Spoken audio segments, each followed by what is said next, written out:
in Zoom. This is just the real me. Yeah, that's why I always do the Peter Piper, because it's such Yeah, a even sound on everything. it is. Yeah. No, point well taken, mate. Thank you. And Chris Finwick, I promise to start at the beginning of my paragraphs because no, I love that because you are not the first one to remind me that I often will start a sentence in the middle of the paragraph and I just have forgotten all the other words that were supposed to go in front of it. So thank you. Right. I'm And feeling like Sky, every phone call your with mic's my by mother. by your neck again. Oh, Mickey, thank you. All right. Hey, everybody. Welcome to Office Hours. Good to have you here. If you're watching Zoom, or if you're watching on YouTube, you'll see a little link to Zoom. You can actually join the conversation there. If you're an attendee and you are watching this and you're looking at all these panelists and wondering how do these panelists become panelists, they get here early. They've got good internet. They've got good audio. They've got good video. We open the doors at 6 o'clock. You don't have to be here to get in at 6 o'clock, but it's a fun conversation. We usually have it's a mixture of tech and us having coffee and tea and just kind of talking through things. So there's often some good nuggets in there. So 6 to 6:40 is general conversation. At 6:40 to 6:43, somewhere in that range, we'll start the mic checks. Once we've done the mic checks, you can't get in. so you need to be here for the mic checks and be ready for that. So it's important to be here before 6:40 if you want to be part of the panel. And if you think you have something to contribute, we definitely want you to join. So definitely join the panel if you think that you can add to the conversation. If you stay as an attendee from 7 right now for this week from 7 to 9, we have general conversation. Usually we have something in the second hour, and tomorrow we'll still talk about education. But in next week we'll go back to something in the second hour that is specific. But right now we're doing general Q&A. So that means if you have questions about media, if you have questions about production, virtual production, Zoom, HDR, whatever those things are, you can bring them up here. We depend on you, the attendee, to drive this show. So if you stop asking questions, we have a shorter show, or we talk about things. Yesterday we talked about a couple things for a long time because we didn't have as many questions. So sometimes that's good, but just think about the things that this is an incredible group. There's probably a couple centuries of experience in this panel combined. And so there's a lot of information. This is probably one of the best places in the world to ask a question about media development. So try to take advantage of that and ask those questions. So without further ado, Mickey, go ahead. Or not Mickey. I'm going to make Mickey do the questions. Go ahead, Bill. Go ahead. Next question. From Sky on the panel. There we go. Yeah. Who has anyone seen this ATEM mini switcher competition? And he gives a link to it. So I guess ATEM is Blackmagic is doing a competition, or is it Feelworld? Are they doing? Yeah. Feelworld. Feelworld is doing the competition. So it's a streamer from Feelworld. It's very cheap. I've seen some comparison videos on it, and if you want to risk it, that's fine, but I wouldn't do it. I think that somebody in our group had played with that and felt like it wasn't super stable, but I don't remember who it was. We had somebody here that had talked about it a little bit in the past. Well, Jeffrey, to your point, those that have used Grass Valley in the past would probably look down their nose at a Blackmagic. So, really? I mean, you're going to throw it away that quickly? I mean, piles were $13. So, yeah, but first of all, this is a mini pro. This is this is a mini, not a mini pro for setup. And second of all, you don't know what's inside of there, and there's probably going to be absolutely no support on that if you do have a problem with it. So it's going to really be a crapshoot at that. For $299, you could buy 3 of them. Does it and it does stream? Yeah, it has Ethernet and a USB. Well, it has. I don't see it. I don't see it showing HDMI. any. I don't see it showing anywhere where it's streaming. I see it that it's. So if it doesn't stream, then it's really competing with the same Blackmagic switcher. Oh, it says live streaming. Okay, USB 3 live streaming, so it could. Yeah, I mean, if someone sent me one, I would test it.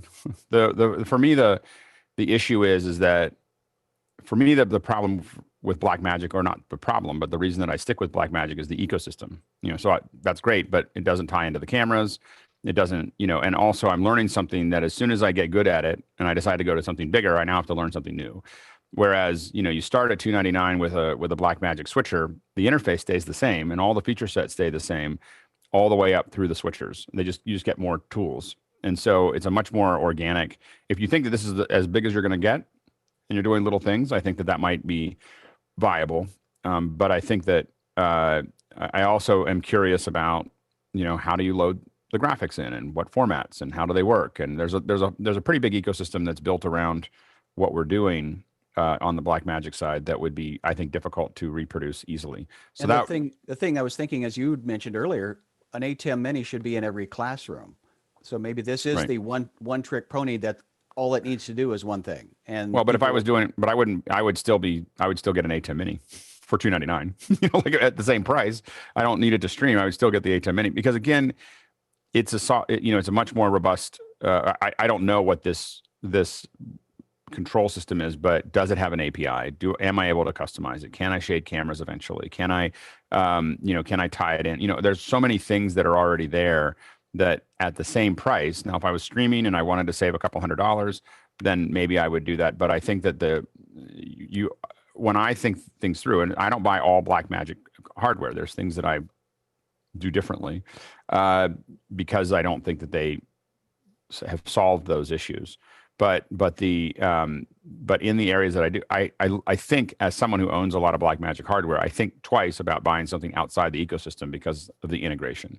That's really what they've done.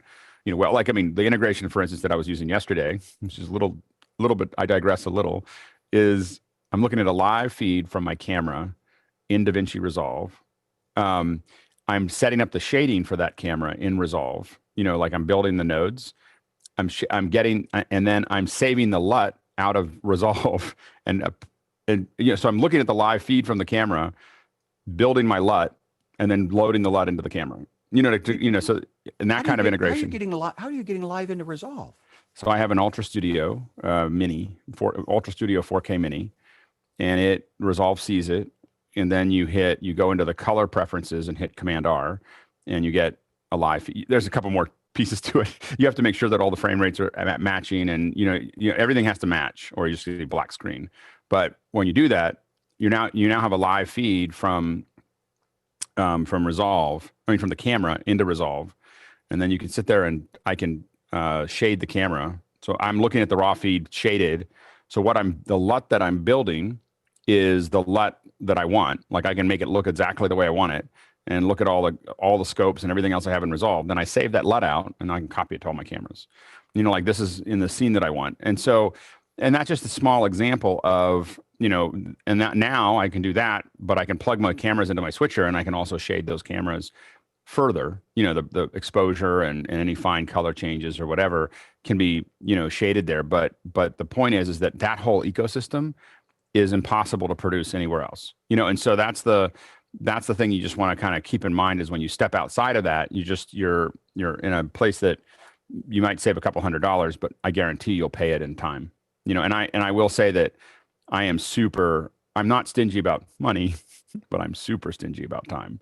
I really, to me, that's the whole engine, and what I give my time to is the things that I care about, and I want everything else to move very fast and be as small as possible.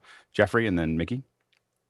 Just to be clear, there's no graphics that can be loaded into this thing. It's just a 4-camera switcher, and I don't see anything that would do any type of camera control other than switching back and forth. Yeah. Mickey? Yeah, this is stepping away again from the current question. But with your workflow with creating the LUT and Resolve, are you able to send the cube file directly to the camera from Resolve, No. or do you have to? Okay. I still need a CFast. I'm fortunate that I have a couple old CFast cards laying around because they're really expensive. I mean, the CFast cards for what they are, you're like, really? And so I've got a couple. I've one for the camera right now. I can't find the other ones. I haven't used them for so long. But you can, since I'm not using my, in this case, I'm using a 4.6, Ursa Mini. So, because that's what I have to build a show with. And so, so I'm using that Ursa Mini. I need the CFast card to get in and out of it to load that cube file. Yeah, so it's still, that's the one downer at the moment of not being able to just, I'm already connected. But you're only connected through SDI right now, so it's not. Go ahead, John Preto. Hey, I had to step away from my computer. Doesn't this thing look exactly like the YOLO guy? YOLO? No, so this thing's Go a ahead. lot different. I mean, it's basically an ATEM mini, but you do get the screen, which is kind of cool for those that might need it. If you're out in the field, like I got a guy that does Eagle stuff where he's out in the field and he was using the Roland VO2 HD, which is just basically the same form factor, but 2 HDMI. And this for somebody like him would be great. Comparing it against an ATEM mini though, I mean, you guys have already said a lot of the stuff, but the YOLO is another ball game because that thing has a SIM card where you can drop a slot where you can drop it in. So you can stream 2 cameras plus a USB input. So like well, you can add a third camera by using like a HDMI to USB adapter. So, I mean, that's like $1,000 versus something that's $299. But yeah, the YOLO is a whole nother game beyond this thing because you can do graphics. This thing doesn't do graphics. Right. So there's pros and cons. I mean, we have a bunch of them on order just to appease some people that want them because it's right for the right person and it's wrong for the wrong Right. person. So it's just another entry into the market. Yeah, I've been thinking about a little rig for my ATEM Mini that would have like just a little assist but build a rig that you can tie both of them together so they're kind of like a little unit that has the HDMI out and everything else. That it's not like a separate thing. It's like you just set it down and it's got like a the screen pops up. The screen doesn't pop up; it's just up. And probably gonna print one to start with, but then I'm thinking of like machining that, and then giving it a bunch of quarter 20s and other things that you can kind of attach other things to it. But I think that there's a system that you could build that would be kind of interesting to make it all in one. It's not the cheapest solution, but it would make it all in one as a little unit that you can kind of set down and cut a show in. Go ahead, Courtney. Yeah, I saw a YouTube video of a guy who took one of the smaller Pelican cases, and he put it was just slightly larger than the ATEM Mini. He had the ATEM Mini in there with its cables underneath, and he cut out the back of it so you'd have access to it, and then put a 8-inch LCD in the lid and permanently wired that in. So you just close the lid and take off, and you get there, you just open it up, and you have your multi-view, or not multi-view, but yeah. We had one where we designed one that we built out as a prototype, but never ended up deploying. That had you could fit a big screen into the bottom of a 1510, a Pelican case 1510. So you put a big screen in there. I think we were actually using the Blackmagic 17-inch, but you could get in there. And then you had the television studio, the TV studio or whatever, that was just the 1U. And then we had a 1U controller that is made by, because you can do 4U and a 1510. So that's what you have there. But it was made by Scarhoy, makes a 1U controller. And then in there, we had a couple other bits and pieces to it, but you can have a big battery and you can have comms and, you can put fiber out and that kind of thing. And so it was a pretty cool self-contained, for us, it was going to be a hangout, multi thing, whatever. So the goal was really for us was 2 1510s, Pelican cases. The 1510 is the largest one that you can take on a domestic flight as a carry-on. That's the domestic flight. It's too long for international. And so, but the idea that we were kind of working around was 2 Pelican cases and 2 backpacks. And that's what that means I can send 2 people to a location anywhere in the world and they can cut a multi-camera show. And so that's been kind of and I think that we may, I don't need to revisit it at the moment because I don't have to have anyone flying, but yeah, go ahead. What's that, Guy? Another toy. What did you get there? This is the new V1 HD Plus, and I was playing with it a bit, and it's in that same kind of family. It doesn't stream. It's basically a mixer switcher, but it solves some of the problems that I've seen other people complain about, which is it's got 2 HDMI outputs that you can say, I want this to be multi-view, or I want it to be camera 1, or I want it to be program.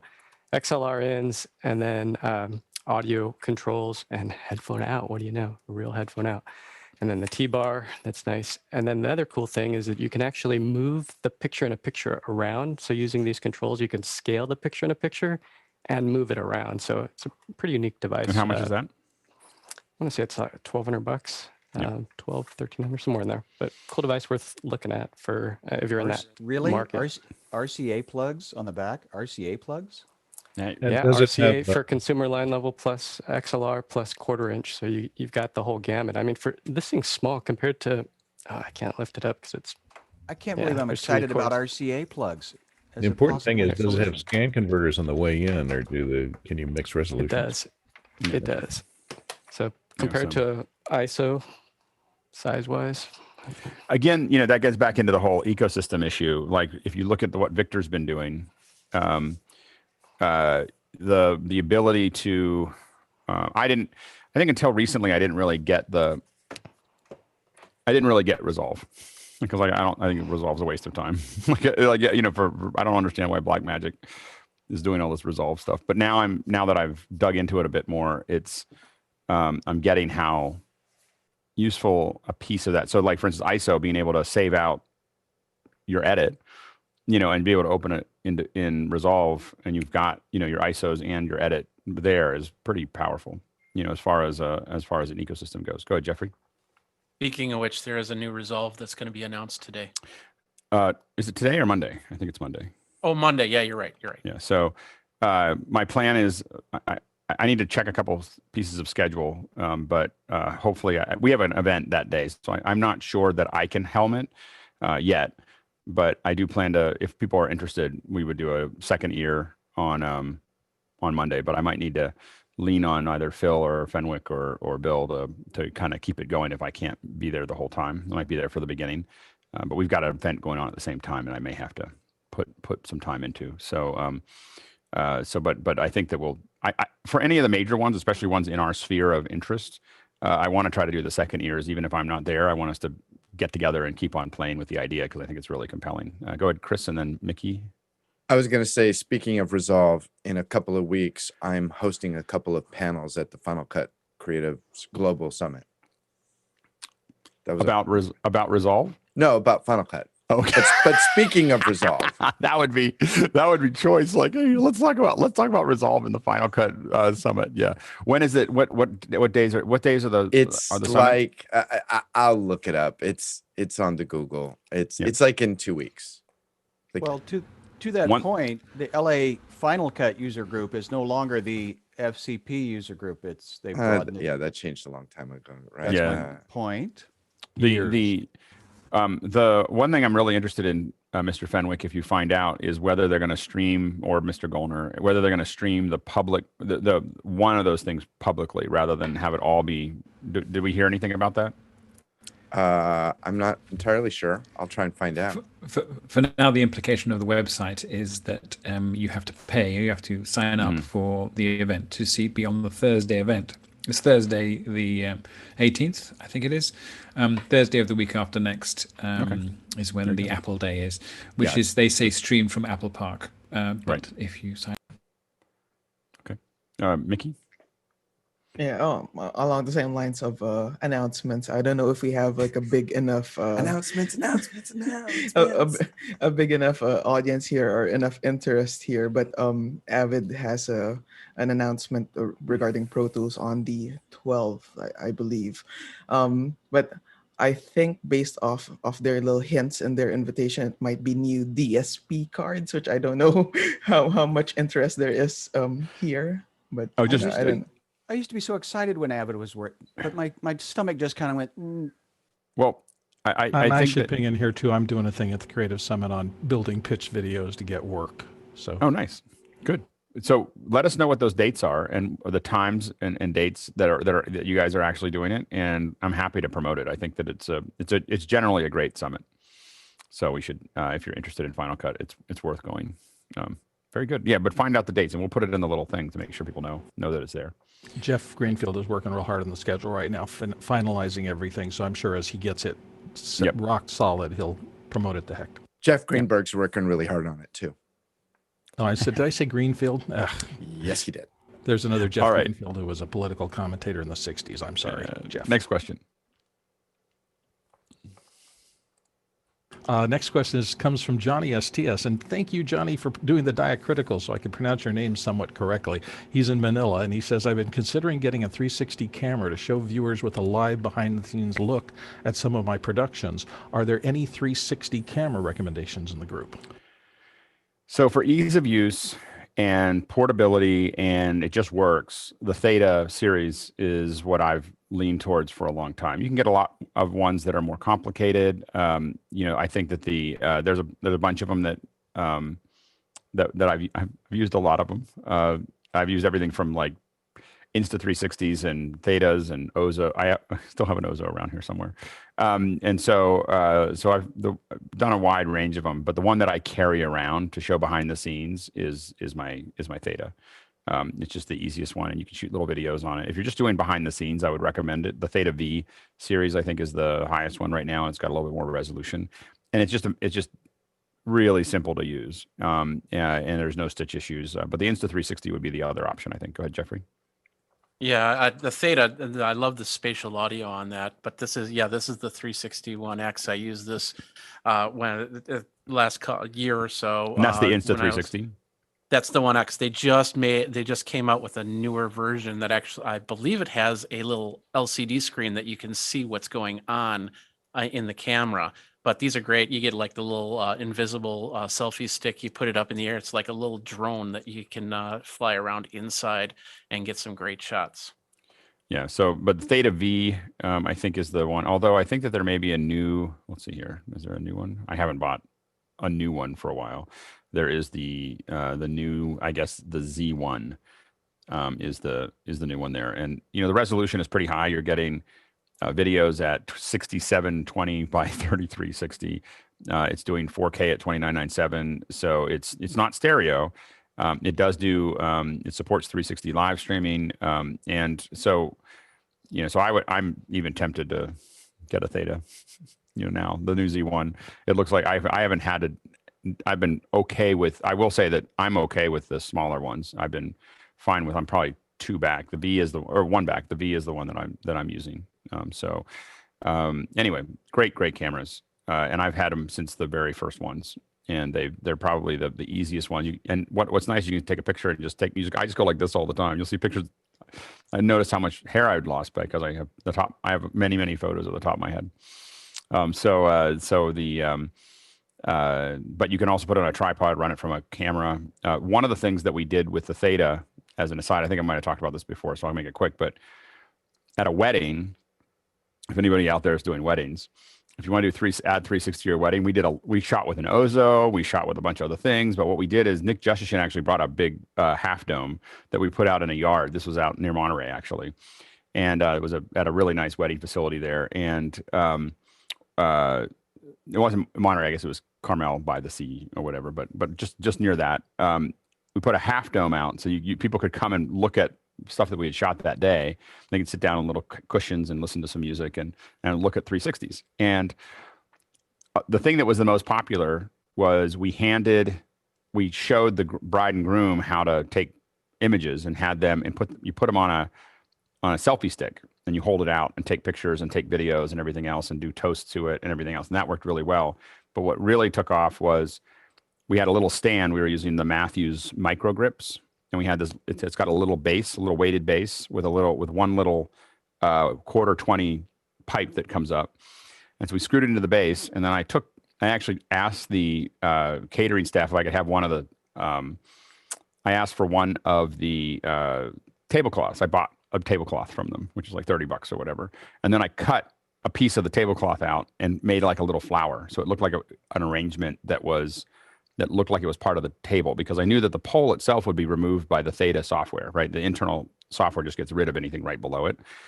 And so what ended up happening is we could set this thing down as the bride and groom went from table to table to table. We set the Theta down, and our producer would get a little bit back because we could control it with the phone, had everybody look into the camera and wave and do whatever they want to do and take a picture. And you got these 360s of every single table with the bride and groom. And it was super popular. like it was like people were like, you could have a business just doing that, and so but as far as 360 goes, the Theta was that we used the Ozo, and it was way too heavy, just too hard to set up, and we had pipes and things, and it didn't record internally, and it and so we had a couple of Ozos that we were using, but what we ended up with shooting most of the footage that we used for a 360 wedding was the Theta. And it's fun. It's especially fun for people who can't make it. of seeing all those folks and everything else. And so, but theta based, I do a lot of, when I'm out with a bunch of people, I do a lot of theta based portraits where all of us look at the camera, and there's something about it that's just really cool. Even when it's unwrapped, it's just a really cool scene because you really get that everybody in the environment that they're in. Anyway, next question. Philip Oler of Katona, New York, says, looking for a very simple webcam and teleprompter solution for corporate CEOs. Possible remote prompter operation and recording remotely. Again, we are a Teams company as Microsoft is our client, so best if it's run through this platform. I've got the remote recording part covered.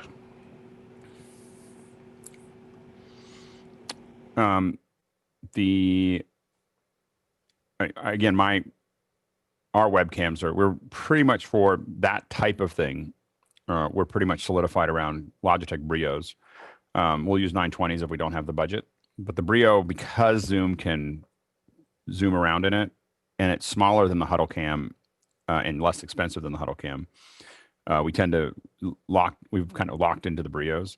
I am experimenting with Huddle Cam as far as using it like an overhead camera for education, because you can sit there and move around and stuff like that. And possibly thinking about what Hosmuk was doing. If I had three of those Huddle Cams, I'd probably try to build something where I had, I could theoretically do it all with webcams, and have them all like zoom in and be in a bunch of different places. So I think that there's a place for that. But I think that for a single person looking at a teleprompter, I would use a Brio at this point. I think that it's the best solution for the money. And then the teleprompter that I'm using right now, which I'm kind of up and down with, but if they're actually reading the teleprompter, then I'm using the iCan. It's like an $800 15-inch, folds up nicely. It's got a soft shell to it. So the iCan makes one for about a 15-inch that's about $800, and I'm using that. That has a regular monitor, and then we use a laptop, for them to connect to. We literally do our preference is for teleprompt operators. And Michelle was on earlier and she talked about this a little bit. You want the teleprompt operator to use OBS or NDI or something to get a screen out of their teleprompt software as video into the resolution doesn't matter. I mean, the text is already big and it plays back much smoother. If the teleprompt operator uses screen share, it's really hard to read. So it stutters, and so you want to have it be a video. Teleprompt as video piped in, but we've done it very successfully with teleprompt operators coming in over Zoom. There's a little bit of a lag, so you have to teleprompt operator has to get a little ahead of the person speaking to make that work. But it works really well. We did a lot recently with it. Go ahead, Chris. Yeah, I was going to say, I've done exactly that, just running a prompter off of my laptop using, actually, Preto helped me set it up, OBS into, as a webcam out of a Zoom account on that machine, popped it into the Zoom meeting. And just, it does work better. It works much better than trying to use TeamViewer with a local computer. Like it really, the lag for the operator becomes very difficult. We tried that, like let's have a local machine play it out because it'll play it smoother, and have them team view into it. And we didn't find that to be as successful as having them just pipe it in through Zoom. Courtney, do you have anything to add or subtract from what we said? No, all of your well, I do have a little bit, but only if they have lots of money. As AutoCue, several of the high-end teleprompter software have a remote operation, which requires software running on a local machine, and then it communicates from the teleprompter operator. They could be anywhere in the world over the network, and it's low latency because they're just sending positional packets to the local renderer that's rendering the text, and it sends the file over the network to the local machine. So you can keep it synchronized that way, and nobody has to really worry about it once they launch it. But those are in the neighborhood of $4,000, $5,000 just for the software. So your method is much cheaper and much more available. Since everybody's used to using Zoom, I think the latency is low enough that it worked perfectly well. The other advantage of Zoom for us is that we can then, between takes, so a lot of times we have them on Zoom and we have producers and some of the staff and everything else that are all in that Zoom. So they're actually watching the teleprompt and listening to the person and seeing the person talking. And between takes, they can sit there and we can cut to them and they can, discuss what's working, not working, coach them, so on and so forth. So the Zoom session is more than just the teleprompt. It's a group session. What? There's a lot of editing of the prompter too. Like, let's change this word. You can't say that word. Hey, can I ask, Courtney, do you know a prompter operator in the Bay Area named Jopji? Oh, yeah. He's been around there for years. He had Magic Scroll software. Magic Scroll, yeah. First stuff ran on a Macintosh. Yep. Yeah. Next question. Jeff Francis from the panel says, has anybody used KISWE? Sounds like a kissing booth management software for county fairs. What is KISWE? That's what I'm wondering. Someone asked me what. From what I'm seeing, it's a device that does more than just streaming video. You can do multi-streaming. You can bring in other people to chat and different things like that. You can do live or you can do pre-record. It looked to be a cloud service. Right. Yeah, I don't have any. This is the first time I've heard of such a thing. So, I think that we'll have to do some more research. Let me see. I'm gonna mark it actually, so I can go back and look at it. I mean, I'm always interested in the cloud services. Even though I tend to be a little hardware heavy about things. But we'll take a look at it. Yeah. I'll let you know what I find out from the person that asked me about it, who's going to be using it. So yeah, absolutely. We'd love to get more information. Next question. Tim Erskine in Cupertino says, just as the lockdown started, we were in the permitting process of a new studio. Our new space is 37 by 35, and we're moving our existing cameras and switcher TriCaster to the new studio. While still under construction, is there anything we should be planning for to future-proof for new technology? I mean, the main thing is thinking about how you're going to bring in remote people is going to be a future thing for a studio. I don't think that we're going to go back ever to not having remotes as kind of an option that we use often. The biggest thing that gets you with studios, in my opinion, is the set. So really thinking through how you build a modular set that you can change the look and feel very easily. And usually that's not an LED. LED creates all kinds of problems with sets. So generally, it's thinking about a modular set structure. Where most of that's the thing that really, more than anything else, makes sets difficult. Go ahead, Sky, and then Mickey. I would love to have Vipple's perspective, because they built the temple and they're expecting it to be usable for 500 years. So they did a lot of interesting future, and I love the guru's comment, technology is not good or bad, it just is. So I was like, Mickey? Yeah, just infrastructure wise, two main things. What do you call this? Power and connectivity. Connectivity being like audio, video, networking. I think generally Alex recommends run fiber, and I recommend the same thing as well.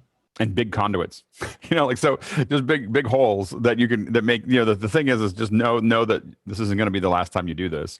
The biggest problem we end up with studios is everybody, like somebody stapled them in or zip tied them in or whatever. And you need big cavities that you can move cables through. The good news is usually those cables get smaller. Most new studios that we're seeing at scale, like people with budget, are moving towards 2110. Like like if they really have budget, and they're what we're seeing is more and more 2110 studios. I still build them around Blackmagic, so I'm still on copper, but the 2110 is kind of it depends on what level you're kind of working at. But with the TriCaster, you'd probably be more in the NDI world. But 2110 is kind of like the adult version of NDI.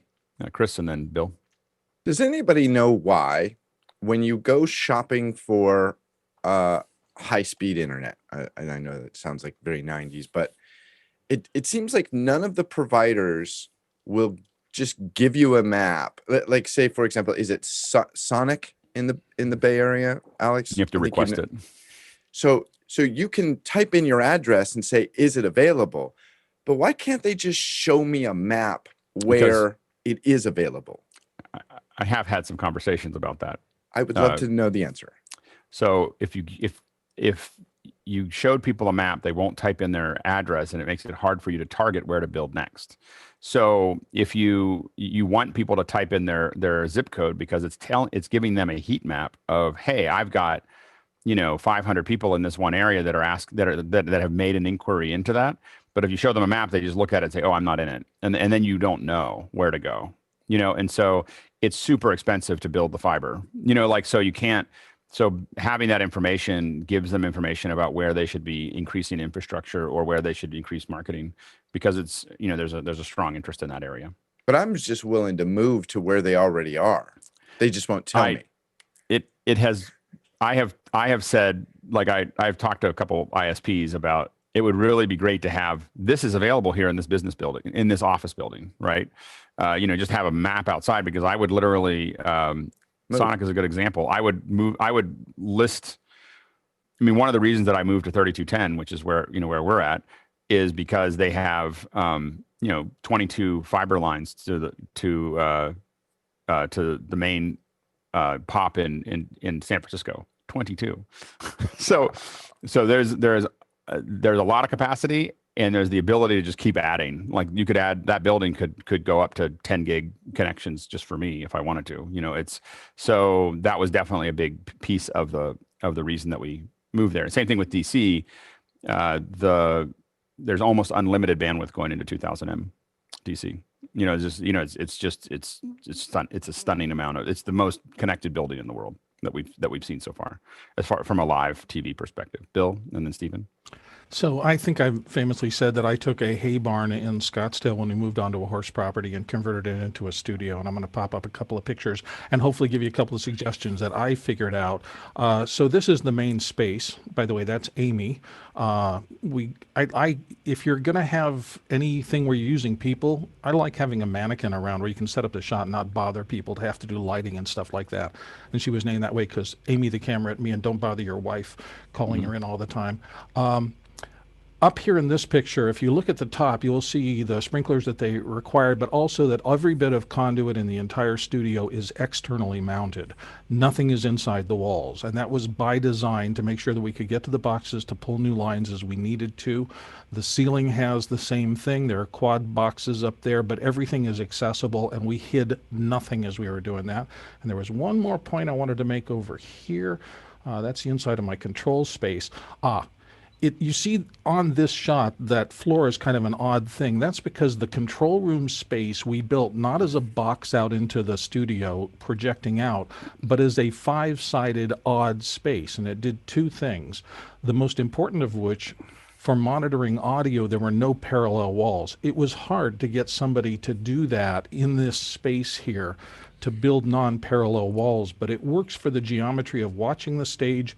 It also made things much easier to sound deaden and stop standing waves and things like that. So those are a couple of things I did when I was building out a space into a bespoke studio for the work that I did. Was that was a computer floor? No, it's not a computer floor. What I wanted to do is I wanted to define, let me get back over here. I wanted to define the space that the stage was. I set up this lower area so that cameras could move unimpeded in that area, and that people wouldn't be coming off and impeding on the camera zone, so that the camera operators could move around. You also notice that I have a narrow wall and a wide wall.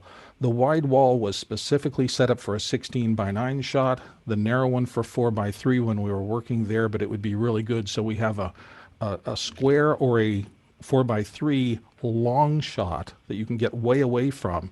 And if I need to work 16:9, you go over to the left of where Amy is standing in the middle of that and shoot against the 16:9 wall. So it was thinking about the geometry of how shots would be set up as I did that.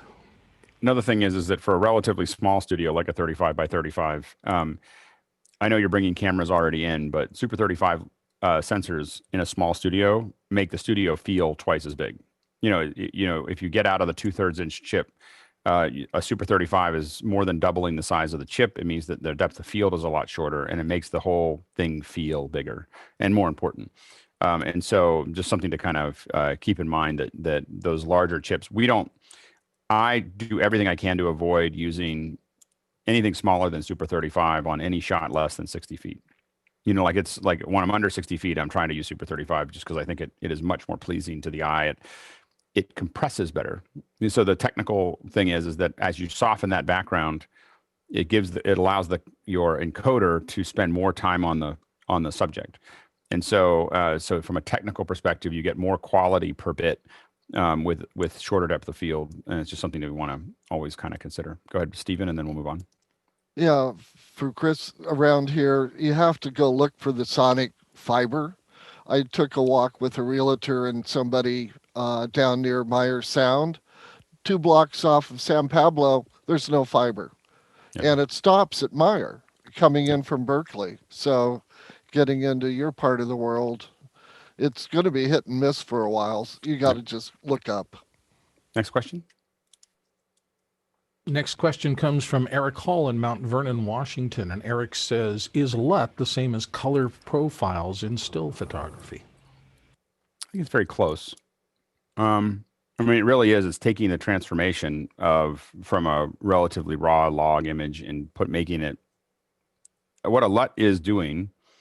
And I just don't know I don't know enough about profiles to know what it's doing. What a LUT's doing is it says you've got color coming in, and the lookup table is take this color and move it to this color. Take this color and move it to this color. Take these values and move them to another value. And there's a cube that is usually 33 points or 65 points, and they, it's just taking those values and moving them up and down and around. But it's basically transferring the pixel value to a new value, and that's what it's a lookup table, because it's looking up. Okay, I have this coming in. What do I go out with? And that's how it maps everything out. Go ahead, Sky.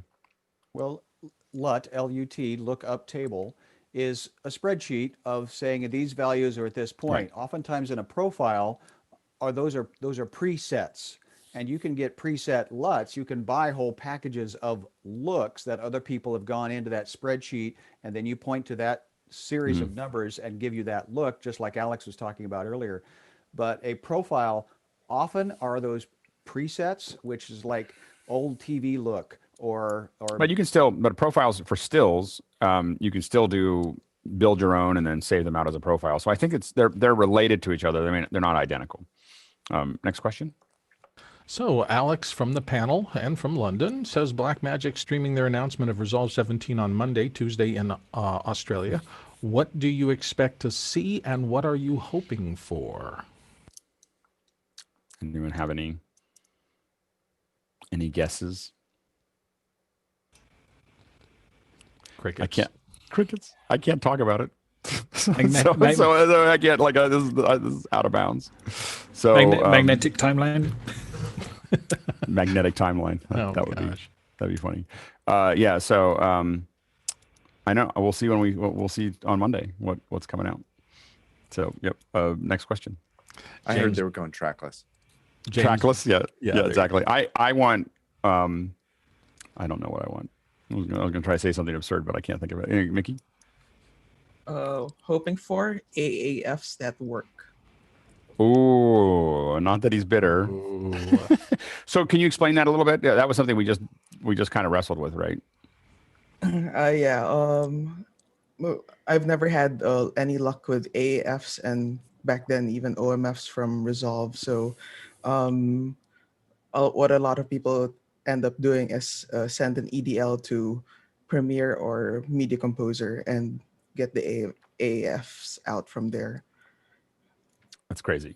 People so are hopefully still for OMFs back, what is that, 1965 or something like that? They established OMF. Yeah, so that would be, so that's your big wish as far as audio. I mean, I would love to see the audio built out more. If the Fairlight stuff is something you can kind of go into, but it's not something you spend a lot of. I look at my tracks. I don't really spend time. Although I did use pitch shift recently. There's a bug where the sampling gets off, and so someone will suddenly sound like Barry White. So it just drops the pitch down. So I had to go back in and recorrect that to get it back to their normal voice in post. Go ahead, Hasmuk. Sorry, explain AFs and OMs. What is that? Go ahead, Mickey. So yeah, OMF stands for Open Media Framework, and AAF, I can't recall off the top of my head what it stands for.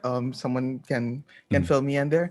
But it's essentially primarily used for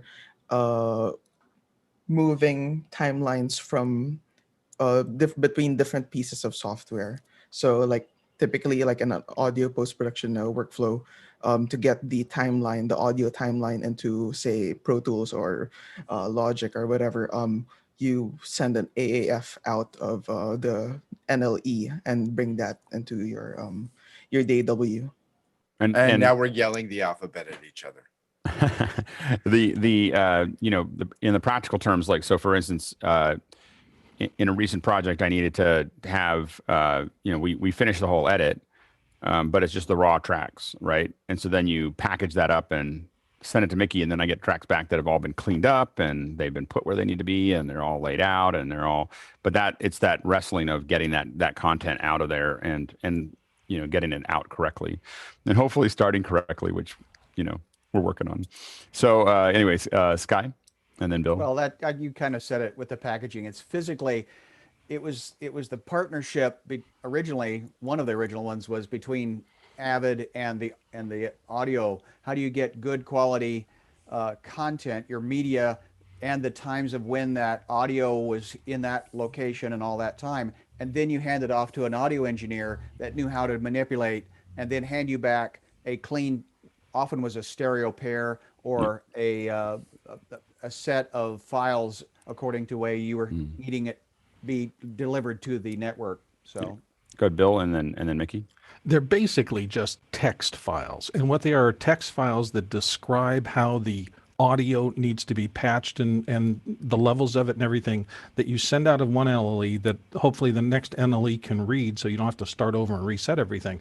It started with OMF, and then AAF was a superset of that had more capabilities, and now everybody is kind of in the world of XML, which has incredibly bigger descriptive possibilities.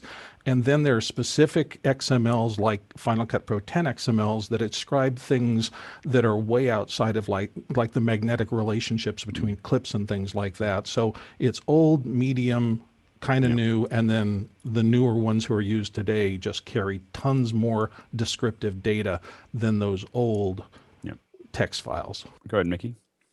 Yeah, Kev Brewer and also Jeff Francis has mentioned that AAF is an advanced authoring format, and Jeff also filled in some of the other alphabet things that we were mentioning earlier.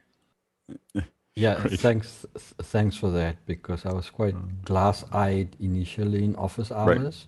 But now when I listen to anything new and I don't know what you're talking about, I'm going to raise my hand. That's exactly what you should do. That is exactly, it's easy for us to get to go over, and it turns into a good conversation. We can talk about history, we can talk about process. That's what we learn from. So, and we must also remember that there are audience people out there who are not attendees watching us who may also not understand what these mean. Absolutely. Next question. Okay, James Babbitt from here in San Diego says, hi, Alex, you mentioned negotiating on your own without a union and getting hired. Could you comment on your skills in negotiating successfully and getting hired? So again, we talked about this in length yesterday, probably too much length, but we talked about it in length. I don't really negotiate as much as I just do stuff and things happen. And I know that sounds like a really crazy, way to approach things, but I've built a resume once or twice. But generally, ever since I was younger, I was always hired by somebody. I was always like someone knew that I did the thing, and then I got, that's how I got hired to Lucasfilm. That's how I got hired to ILM. That's how I, got jobs that I get and everything else, is that someone knew that I'm the one to do that. Now, what that comes from is being crazy a lot, and doing a lot of things that are really hard, and then helping other people when you do that. So to kind of encapsulate it, and that's what I've done for most of my life, is I look for things that are hard and then I figure out how to do them, and then I show other people how I did them. Like that's like that, and it's kind of a, and so you figure that out. But I don't. And so, like for instance, when I got hired at Lucasfilm, it was because there was a forum. This is what was it? Not CompuServe. I can't even remember it now. AOL had these little forums that you could get on, and there was a little thing, the AOL groups or whatever they call them. I can't even remember. You've got mail. You've got mail, and so I would go into AOL every day, and there was this Electric Image forum, and Electric Image was a 3D app. It's still around, I think, but no one uses it. But it's a 3D app that I didn't know how to use it very well. I was an intern at a place that sold it. And I literally told them I'll intern for free. I just want access to the software, because the software was $7,500 each. You had to pay $7,500 for Electric Image, and I was making $15 an hour, or $7 an hour at the time. So I just said, I'll come in and I'll clean things up and I'll work on things and I'll answer people's phone calls. And they said, we'll pay you $50 an hour if we send you out to consult, but first you got to figure out how to use these apps. So I had FormZ and After Effects. This was when After Effects was owned by KOSA. And then Electric Image, and Electric Image had just been used on Terminator 2. The nuclear scene was Mr. Nitro, and Mr. Nitro was written for it. So anyway, so to learn, I got onto the forums, and I do have a point to this. Sorry, I know it's a roaming thing, but to learn how to do Electric Image, all these guys that worked in film and broadcast were in this Electric Image one. They're trading notes. How do I do this? And how do I do that? And how do I make this work? And how do I do that? And they're all answering each other's questions. And there's a couple that I'm on now that the same thing, right? People are just trading notes. When I could, I would take on one of the things that someone doesn't know how to do, and I would just try to do it. Like I'm not very good at like taking tutorials and learning and whatever. I find that, I need things that have to get done, right? And so someone would say, I'm trying to figure out how to, remember there's one that was like a tank track. Like I'm trying to animate a tank track. How do I have it go and do it the right speed and do all the bits and pieces? And so then I would spend hours and hours and hours trying to figure it out. And there was a time frame from the time they asked it. My rule was I had to have it done by the next morning, because I didn't want it to act like it took me a long time. I was very focused on how I appeared, right? And so if someone asked the question, by the next morning, I go, oh, hey, I saw this. Why don't you try this? Of course, I didn't. I just made it sound like I just had kind of figured it out. I made it look like I read it and then answered the question off the top of my head. And what I had done is spent 8, 10, 12, 18 hours figuring it out, of just sitting there, just racking my head about how to do it. And I wouldn't come home at night, and I would, and that's how you end up not married, even if you started that way. Anyway,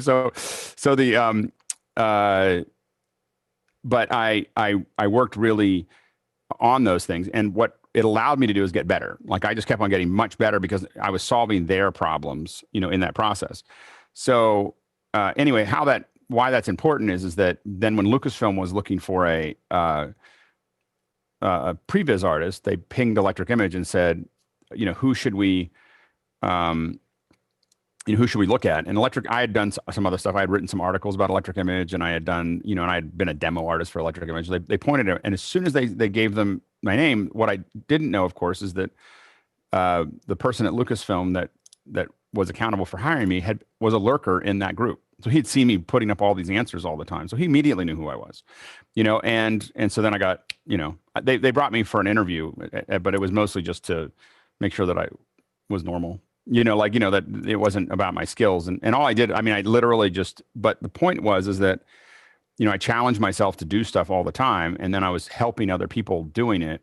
And you build up that reputation and that connection with the community. And then that paid off over and over and over again. And then I did that, again, it was for Salesforce, I was doing a green screen class, in the Pixel Core, and person sitting in the green screen class worked at Salesforce. He said, our green screens are horrible. Can you help? And we started helping with that. Next thing you knew, we were doing a lot of work, because once you get the work, there's this line in Joe versus the Volcano. I don't know if anyone's ever watched Joe versus the Volcano, but my favorite line from it is this guy near the beginning.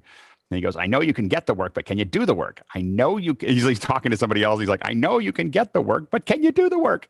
And you have to be able to do the work, or you have to be willing to scrape off all your skin to get it done. Like there is no like, oh, it's going to be okay. like it's, there is none of that.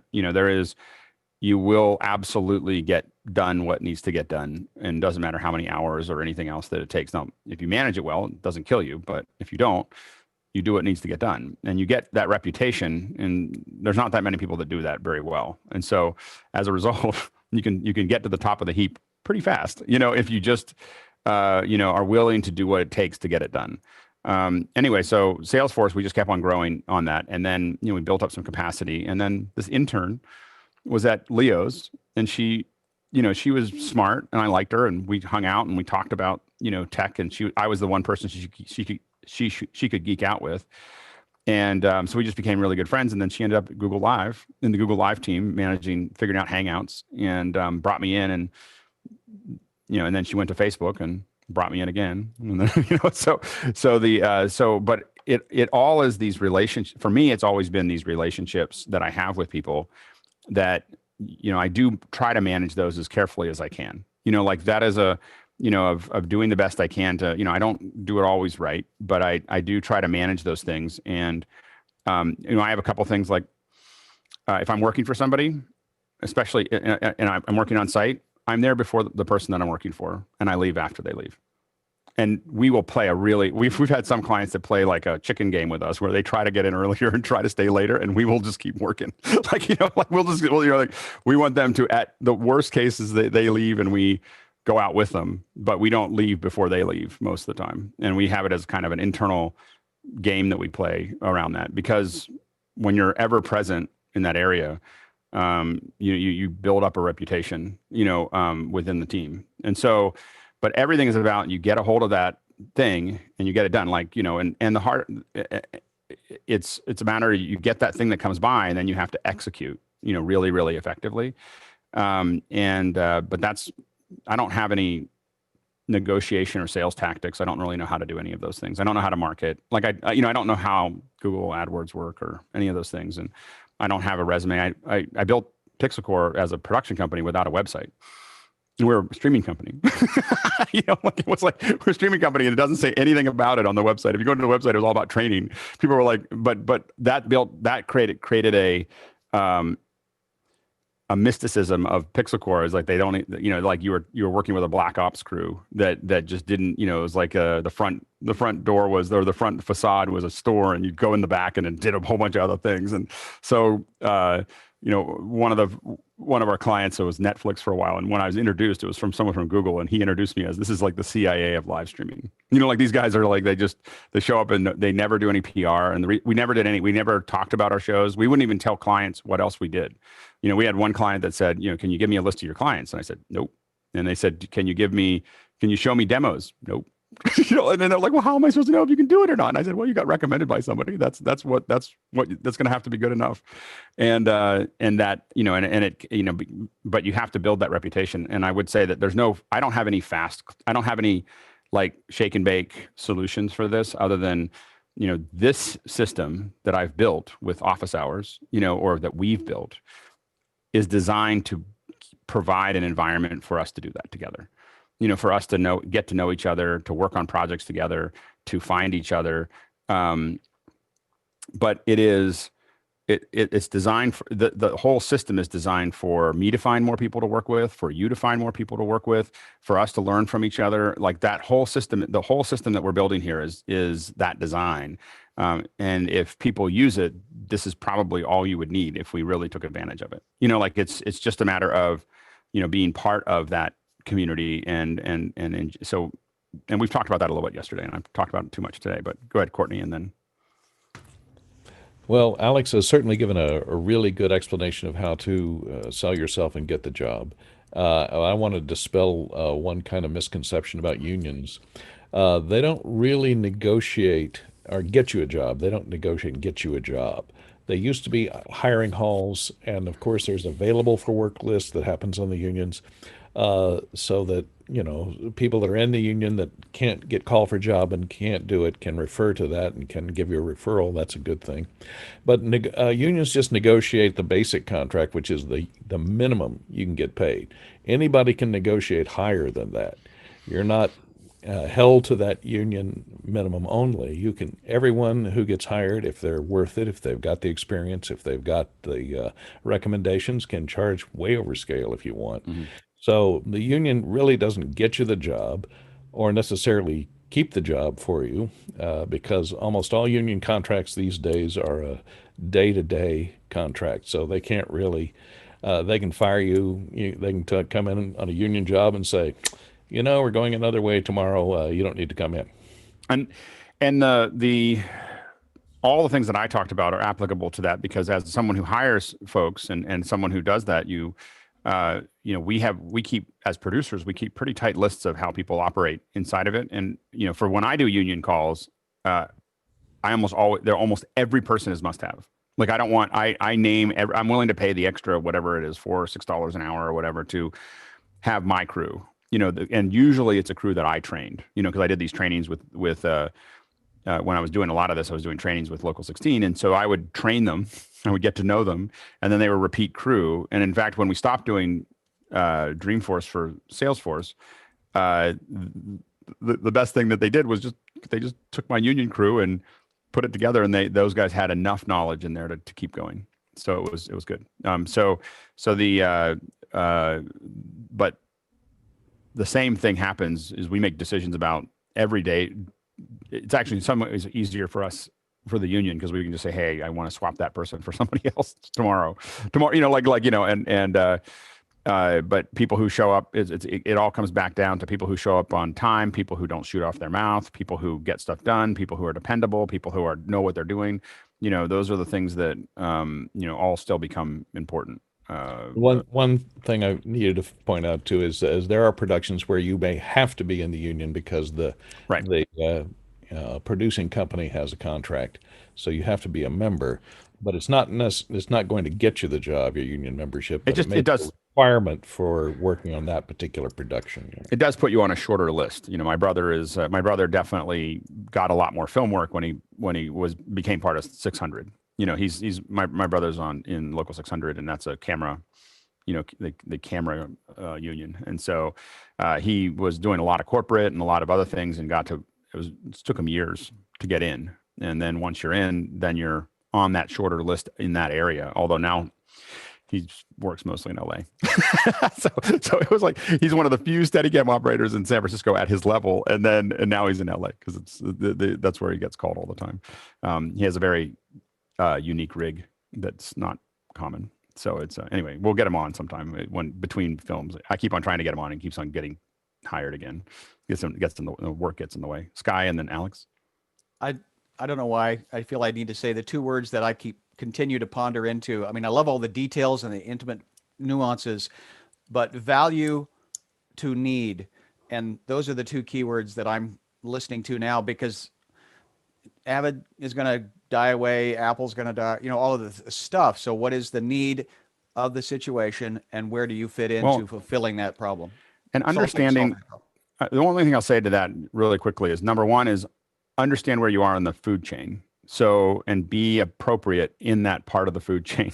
There's a lot of people who think they're sharks and they're actually dolphins, and some people who think they're dolphins that are actually sharks, but you have to know where you live in that, because there's places where you should make suggestions and places where you should not, and there's places where your opinion matters and places where it doesn't, and good production people will generally have a pretty good sense of what the weather is and where they live in that area. And people who have trouble getting work don't have that totally lined up. And the other thing is that you want to, if a client doesn't think you're valuable, then you're not solving their problem. You may think that you're solving their problem, but you're not listening. Like, you're not listening to what their issues are. You're not solving their issues. Generally, most of my clients think that I did a better job than I did. I'm usually horrified by what I did. In almost every job, I can just list all the stuff that was horrible and messed up and everything else. And the clients that, and that's the way you want it to be.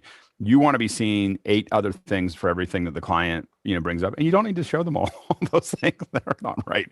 I mean, you do take apart the things that absolutely need to be fixed and can be fixed. But there are, for every production, there are just 1,000 things I can point out that I didn't like. about all kinds of things, about the end product, about the way we did it, how we got there, how we started it, and you should be critical of yourself all the time. But the big thing is that you get hired over and over again when to Sky's point, when you're solving that, creating the value, but creating that value is solving that client's problem, not what you think it should be, not the way whatever, but and that requires listening, and listening to everything they say, listen to how they pay attention to things, listening to, for most clients that I work with on site, I can tell you what kind of pen they use, what kind of coffee they drink, what kind of snacks they like. And we stock those, and we think, and it's not, we don't just do it to whatever, we do it because it focuses us on paying attention to that client and making sure that they're completely served at every moment that we can. And that's a big way of getting more work and acting quickly when they, being responsive. Go ahead, Alex, and then Mike, and we'll move on. So as regards marketing, as an individual, because I've always been kind of like a one-man band, I discovered in the early days of the internet, or early for me, like kind of mid-90s, that the more you seem to be confident enough to give everything you know away, the more people just say, I now realize how complicated it is, you might as well do it yourself. So instead of being the kind of, in the 80s and the early 90s, the idea was you show how much you know, but you don't give any away because they have to pay you before you give away the golden eggs, the goose with the golden eggs. But if then they realize, wow, I actually didn't realize how complicated this work really was, and this guy or this gal is the person who really understands it deeply enough, A, to understand it, B, to explain it clearly, and C, to actually seem to give it away and want other people to know how to do it. And that's kind of individual soft marketing, I suppose, that we're doing, which you're just out there happy to help people get it done. Well, I think that's very... I think it's a great point. And I think that the mistake I made with Hangouts, with Google Hangouts, was that we knew way more than everybody else. We are way deeper than everybody else. And I wouldn't even show Google what I was doing. I was like, nobody got to see how we did the magic sauce because I'd never had 30 employees, working for me. And I was just terrified of, what people don't get when they talk about layoffs and they talk about workers and everything else is when you own a company with 30 people or more, the only thing you think about is payroll. Payroll is this constant machine that is constantly attacking you. Payroll and benefits is this thing that is just terrorizing for anyone in a small and medium business. Is just like I had to come up with $500,000 a month. I just have to come up with $500,000 a month, and I don't, and so when people complain to me about all kinds of little things, I was like, okay, but I still have to come up with $500,000 a month, and so the thing is that that is. So I wouldn't share anything about, and I wouldn't let anybody else share anything about it because I was afraid of that work going on. The pain of that is that everybody else was failing. Like Hangouts were just failing everywhere. They're constantly, people are just having horrible Hangouts with high profile people. And the same thing we see to some degree with Zoom, which is what we're not doing here, where we're sharing everything, is, a lot of people in this group are having successful Zooms because we're trading notes, right? But we're not competing with each other. The field is so big, like it is so massive that there's not, what we need to do is make sure that people see success so that they want to do it themselves, and they want to, we want to see that market grow, and have it be in demand. And because when people make mistakes, when a company makes has a horrible Zoom or a horrible Hangout or horrible whatever, they never want to do it again. It leaves such a horrible, the most expensive thing of almost every event is failure, and when it fails in public in an ugly way, you have executives that say, we're never going to do that again, and that kills our business. But the flip side of making payroll was one of the luckiest things that ever happened to me is that I was, as they call it in the UK, made redundant. They didn't have enough money to employ me. So the accountants were there at lunchtime, and they had a chat with these guys who were doing this little design startup. And then they took me to lunch and they said, I'm afraid the accountant said we have to fire someone and it's going to be you. And that was my last day. And it was horrible. But then from then on, I just knew whatever I had to contribute to the business had to be double my salary, because that's how much it cost to hire me. And then if you always see it from that point that they didn't owe me anything and I had to owe them in order to get to be paid, it really helps you actually provide the value that you provide to all the clients. It's very important. No, absolutely. And the other thing I wanted to say about rates and negotiation is sometimes you just have to be slowly putting your rates up, and you just have to kind of hear what other people get paid and have the right conversations with people. And once I put my rate up from £350 to £450, because I was hiring somebody to do some work with me, and that's what their rate was. And I thought, well, I can't really be charging the client, charging myself less, and I was managing and doing exactly what they were doing and more. So you never know when it comes from, and you have to kind of, when you have to swallow something hard and jag and go, okay, this is my rate, but then you just have to stick to it. You can't compromise, and sometimes you don't get work, and sometimes you do, and you just have to. That's essentially my cheap, simple kind of negotiation. You have to work out what you're worth and then stick to it. Yeah. Mike, we'll move on soon. I know we've gotten into it. I guess it's Friday. Okay. We were talking about business. We were talking about doing production, so we'll let this keep going a little bit. Mike. Okay, thanks, Alex. I'll try to be quick. So, 25 years of production in New York and LA. I have to tell you, the one thing that always killed me, whether I was a stage manager, a producer, whatever, is watching PAs on set, hanging out at craft services, or with their hands in their pocket, while like it feels like the place is on fire. So my advice to new PAs and to my nephew who worked at VH1 for many years was, don't be that guy who's standing around with his hands in his pocket. If you downtime, go up to the crew, go up to the producers, go up to anyone you can and say, hey, do you need help? Can I help you? The other real quick thing is that several years ago, I had some health issues and I didn't work for a few years, and I went down to an Apple store and amazingly they hired me. And one of the things I took from the interview was I said, what's one of the biggest like downfalls or issues that you see with new hires? And they said they don't use their ears. Yep. God gave you 2 ears and 1 mouth. Use your ears.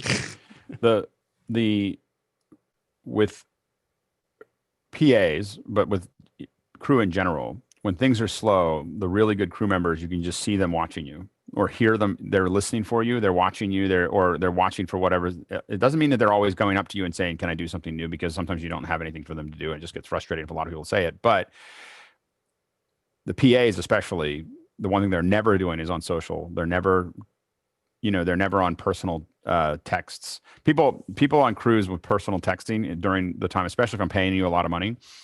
I'm kind of like, I don't know if we're going to work together again. And so the main thing is that, but when you have crews that you feel like they're on the whole time, except for the breaks, they take breaks, but when they're on, and that's all they're thinking about, those are the people you keep. And so it's definitely something to kind of keep in mind and like when I'm in meetings with, one of the other things is when I'm in meetings with clients, I don't take texts. I don't look at my email. Like people say, well, like, why didn't you call? Why didn't you respond to me? I'm like, because I was in a meeting. Well, you can still look at your text. I'm like, no, I can't. I can't. I'm 100% present with the person that I'm talking to. And I don't do other things. It drives me crazy to have people like doing lots of things while they're talking to me. Chris and Sky. I was going to say it's also very easy about rates to charge too little. You can charge too little to the point where people don't take you seriously. I've had producers say, well, what's with this camera guy you recommended? He only charges X. What's it, like a hobby? Right. Yeah. No, absolutely. Sky. Well, to Alex Goldner's point, and you as an employer, I was once told the difference between being unemployed versus being self-employed, and it's all attitude.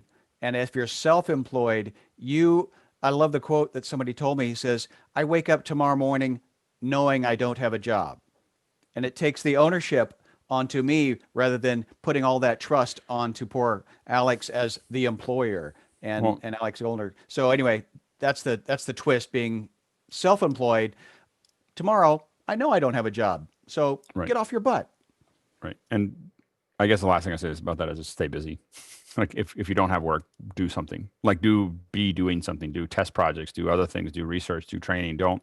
It's so easy to get into. I had a bit of downtime after I closed the company, and then I got a job, and I was consulting. But there was I was consulting for events, but then I would have these big chunks of time, and I just had to find ways of filling that with productive things that are going to move me forward and prep me for whatever's next. And then you meet people like Jesse Mills and Kev Brewer and Courtney. Exactly. Everyone gets going. Yeah. And Jeff Francis. Bill, and then Jeffrey, and then Mickey. I just wanted to quickly say, somebody once told me, I tried to be one of the most true things. When my wife and I would go in to pitch a client, somebody told me, every minute you talking, you're losing. Right. Every minute they're talking, you're winning, because your whole job there is to figure out what they need. Because until you convince them that they need you, you're not going to win. So, yep. Jeffrey?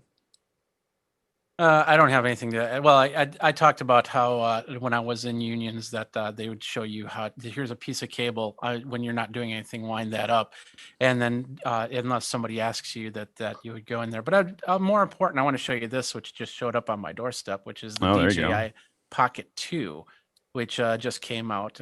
It's their updated version. So have a review on that soon. We'll expect a full report tomorrow. We'll give you till Monday. We'll give you till Monday. Okay. Let us I'll know. do All that. right. Yeah. Okay. But I do have to go. So thanks. Yep. Absolutely. Thanks. Next question. okay, moving on to Matt. Oh, I'm sorry. Let's see. No, yeah, it is moving on to Matt Cooley of Montreal, Quebec. In this 500, there's a 500 attendee Zoom call. 5,000. 5,000, I'm sorry. Yeah, attendee Zoom call he's dealing with. Can anybody explain how you'd get 10 HDMI outputs from Resolume? And he's got, this is an NDI question. It's in the link. Go ahead, Grant. Yeah, this guy's a genius. He's from Thailand, and it's a really great setup. I've got this. You can see here. This is what he's done. The 5,000. The cool thing about this plays into exactly what you were just talking about, and that is sharing information. Because yeah, you can see this. You can see that he's got the full schematic there. So it's actually not all that complicated. It's just scaled, you know. So there's 10 Zoom meetings that all go into Resolume Arena. That's something that we've played with as well. Our last event we ran on Resolume in America, that is. And so 10 Zoom meetings all going into Resolume, and then one output of Resolume HDMI into E2, a couple of E2s. And so then the screens, the LED wall, it looks like, is just is 10 times, what does that work out? It was like 15. I was having a look at that. It's not all that high res. So 1024. So it's portrait, 1024 by 15, whatever, 1536. So times 10. So it's actually not pushing a lot of pixels there. Yeah, it's 11,000, actually 110,240 by 1536. Well, yes, but divided by 10 is 1024. And so it's 1024 by 1536 in portrait, laid next to each other. Mm-hmm. And so each of those 10 meetings times 10. So then you can see there they've done some questions and host as well. And so it's actually very well done, nicely designed. It's those Resolume machines aren't working crazy hard. I mean, there's 10 NDI sources coming in, and so there's a bit going on, but very clever, very clever. That's great. Next question. Peter Collins. Oh, no, wait, sorry, that we moved him around. Eric Hall of Mount Vernon, Washington said, do you terminate your own fiber on location? We have. I mean, obviously, we try to plan ahead and do it in a clean environment. So, but we have a termination kit on site, so that if a lot of it comes down to if something gets cut or broken or something, or a connector gets jacked up, we do have people generally on site, if we're using fiber, that are capable of terminating that fiber. And so it's the kit I think we have was like $2,500. I don't remember exactly all the bits and pieces that we bought, but we have a kit that we generally can terminate anything on site, including D25s. so you know, like we usually have, you know, soldering irons and things, and we've had to do things like I mean, there's is it the Tascam and the Yamaha, you know, D25s are different. They have a different pin order. So you end up with, we've had a couple where we have to build these separate pin orders to tie things together. You know, so those are the kinds of things that we end up having to swap around and build. But with people like Brian Maddox and Marty Brennis and, a couple other folks that we have, Kevin Hansen and Kevin Maurer, a lot of those guys can all have different skill sets to terminate stuff. So it's not just fiber. You want to have that skill set to have people on site for a larger project that can fix things, because there's just sometimes you're not going to be able to go out and buy it. So good soldering, being able to terminate. I mean, those are things that I think are, being able to terminate basic soldering, whether it's XLR or whatever, being able to terminate Ethernet, no matter how much I hate it. SDI, I hate Ethernet. I don't care about the pull throughs. I know it's a lot easier. Everyone says, "Oh, now they're just all pull throughs," and I'm like, "Yeah, I still hate that." So anyway, so those are, but being able to do those on site, I think, is a kind of a basic skill that a lot of people have to have if you're going to be able to solve any problem that shows up. Go ahead, Jeff Francis. It's not really a cable termination thing, but I would add to your list, besides being able to do all that work, is to troubleshoot, to be able to look at a system and break it down into its components and step through it and find where the problem is. And that signal flow chart that Grant was showing is a great tool for that. Whether you need to have it on paper or you can visualize it to know where the problem is occurring and solve that problem quickly in the heat of the moment is a really important skill to have.